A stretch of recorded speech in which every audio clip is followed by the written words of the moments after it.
Olá, ouvintes, boa noite. Estamos aqui para mais um episódio do nosso podcast, onde vamos mergulhar em conversas significativas sobre os assuntos TDAH e TCC. Meu nome é Lidiane, eu hoje vou estar comandando para vocês esse podcast juntamente com os colegas Adna, Eula, Jéssica, Andresa, Isael, Elis e Aline.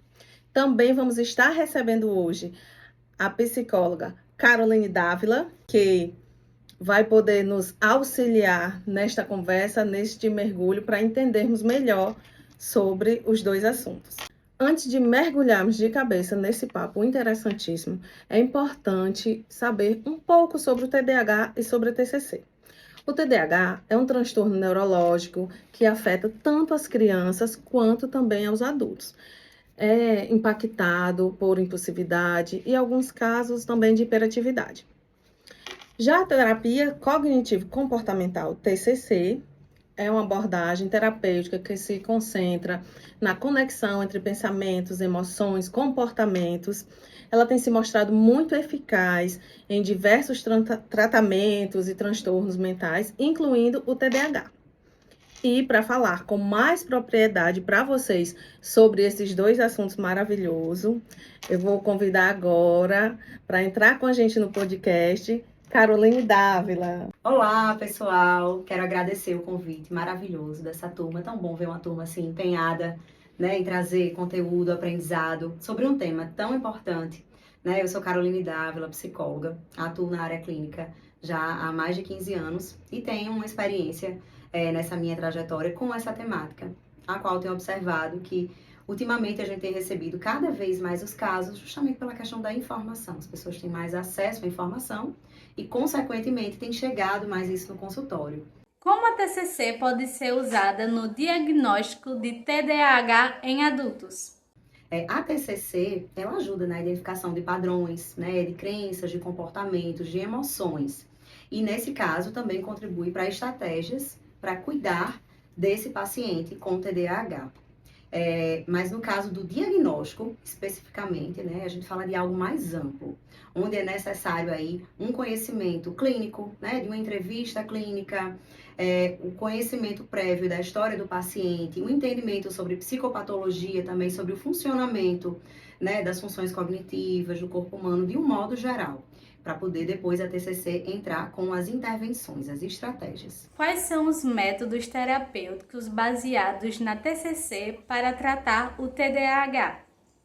A terapia cognitivo-comportamental, ela vai entrar aí, com o desenvolvimento de habilidades, com o monitoramento de pensamentos automáticos, com técnicas de reforço positivo, com a técnica Pomodoro, por exemplo, que é uma estratégia aí utilizada para auxiliar na concentração e no foco, que ela visa intercalar aí momentos de concentração com momentos de intervalo, que ajuda, no caso de pacientes que tenham dificuldade aí de concentração, de controle da impulsividade, vai trabalhar também com ensaio comportamental, tentando entender em que situações específicas tem uma tendência maior a ocorrer, essa questão da impulsividade, se for o caso, ou como é que se manifesta essa desatenção, em que parte da vida desse paciente isso chega a atrapalhar, criando estratégias para isso.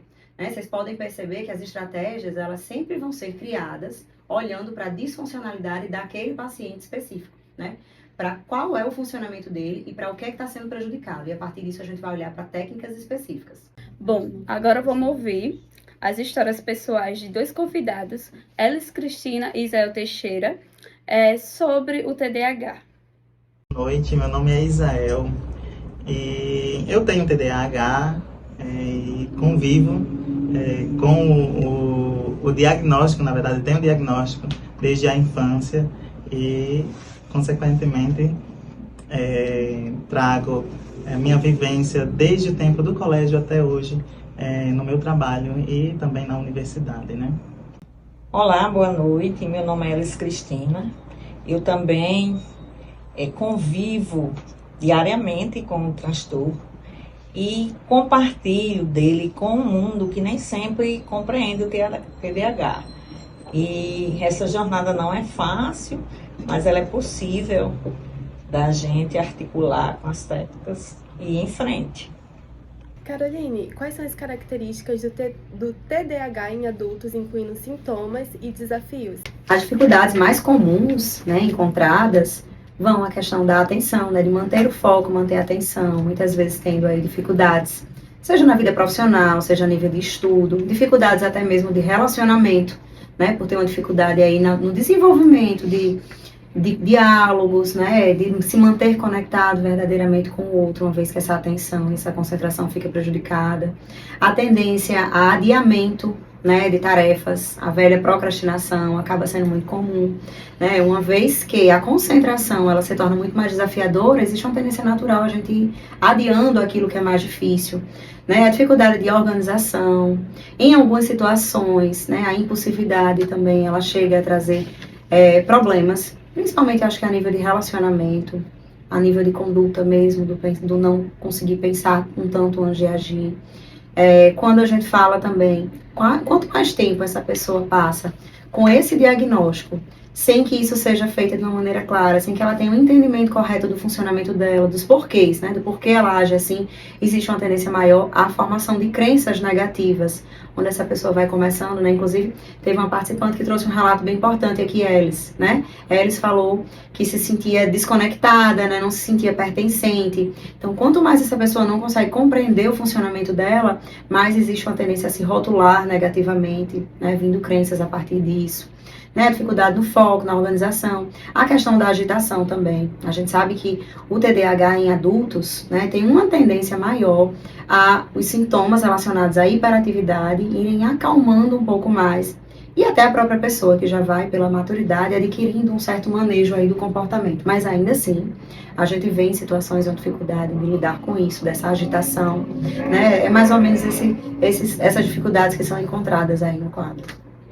Carol, como a TCC ajuda os adultos com TDAH a mudar comportamentos indesejados? A TCC ela vai focar em estratégias específicas, né, para cada paciente, tentando entender como é que aquele sintoma se manifesta, né, tentando entender o funcionamento daquela pessoa especificamente. Porque, afinal de contas, a partir de cada sintoma, as pessoas manifestam um comportamento diferente. Né? Tem gente que, a partir de uma dificuldade de atenção, por exemplo, vai sentir que precisa de um esforço a mais e vai focar nisso. Outra pessoa talvez use aquilo um pouco como um escudo, né? E entra em uma esquiva maior do eu não vou nem tentar, já que eu sei que vai ser difícil para mim. Então, a gente vai tentar entender quais são as crenças nucleares e intermediárias de cada paciente, né? Para poder agir de uma maneira individualizada no processo de cada um, né? Buscar também a questão de estratégias de foco, de concentração, trabalhar as relações sociais, a maneira como aquilo afeta as relações sociais, sempre de olho na queixa do paciente, né? O profissional, ele sempre vai olhar em como aquele funcionamento está interferindo na qualidade de vida daquela pessoa especificamente, né? Seja nas relações, no trabalho, buscando aí que essa relação seja o mais saudável possível. Muito obrigada por se juntar a nós hoje. Agora, por favor, nos fala um pouco sobre as experiências de vocês com TDAH. Ainda na infância, eu tive bastante dificuldade, principalmente na escola, ali onde eu notei que eu tinha bastante dificuldade em manter atenção, dentro de sala de aula. Então, além da questão de mudança mesmo do humor, e as dificuldades do dia a dia para lembrar algumas coisas, os assuntos na área acadêmica. Então essas, na infância principalmente, aí foi onde se deu as maiores dificuldades. É claro que também, posteriormente, no trabalho, com questões de memória e organização, onde foi necessário, onde é necessário montar um esquema para me organizar melhor. Então, aí é onde habitam as minhas maiores dificuldades desde a infância. Né? Comigo não foi tão diferente. Eu percebi mais no sentido da desatenção. E, por exemplo, a matemática era meio complicado, que exigia, às vezes, muito tempo de exercícios. E depois, na vida adulta, as concentrações de conviver com outras pessoas, porque minha área de educação tem essa convivência, e muitas vezes eu divagava, ia para outro mundo e percebia sempre que eu era uma pessoa deslocada, tinha alguma diferença das outras pessoas, não era, vamos dizer assim, muito normalzinha, né? Como diz, meio diferente, mas aí com o tempo que veio a ideia, né, de que a gente nem sabia o que era, veio a ideia de descobrir o que realmente era e passar a compreender.